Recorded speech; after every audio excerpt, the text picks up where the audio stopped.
nepalnews.com. News from Nepal as it happens. राजनीतिक सहमतिका लागि प्रधानमन्त्री निवास बालुवाटारमा शनिबार राति अबेरसम्म बसेको 7 दलका शीर्ष नेताहरूको बैठक बिना निष्कर्ष टुङ्गिएको छ।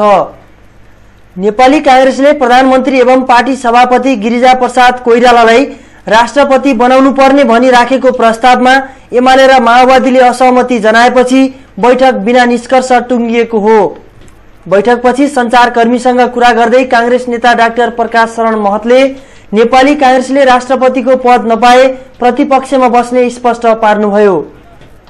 संविधान सभामा ठूलो दल माओवादीको तर्फबाट प्रधानमन्त्री बनेपछि कांग्रेसको तर्फबाट राष्ट्रपति बन्नुपर्ने उहाँको दाबी थियो। त्यसैगरी बैठकमा प्रधानमन्त्री कोइरालाले आफू राजीनामा गरेर नयाँ सरकारका लागि बाटो खोल्न तयार रहेको तर त्यसका लागि संवैधानिक रूपमा मार्ग खोल्नुपर्ने बताउनु भएको थियो।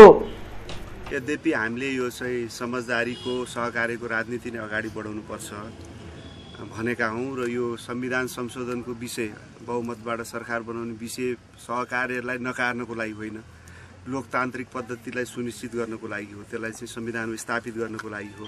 तर त्यो भनिसकेपछि त्यसलाई पक्रेर उहाँहरूले हैन हामी गणितीय राजनीतिमै जान्छौं भनिसके हुनाले ल ठीक छ तपाईहरु भनेपछि सहमतिको राजनीति भन्दा बहुमतको राजनीतिबाट अगाडि बढ्नु भयो हैन। गणितीय राजनीतिमा अब संविधान निर्माणमा त अब सहकार्य नै गर्नुपर्छ, त्यसमा संविधानमा पनि त्यो के रे सहमतिबाट नै गर्नुपर्छ भन्ने संविधानमा उल्लेखित नै छ।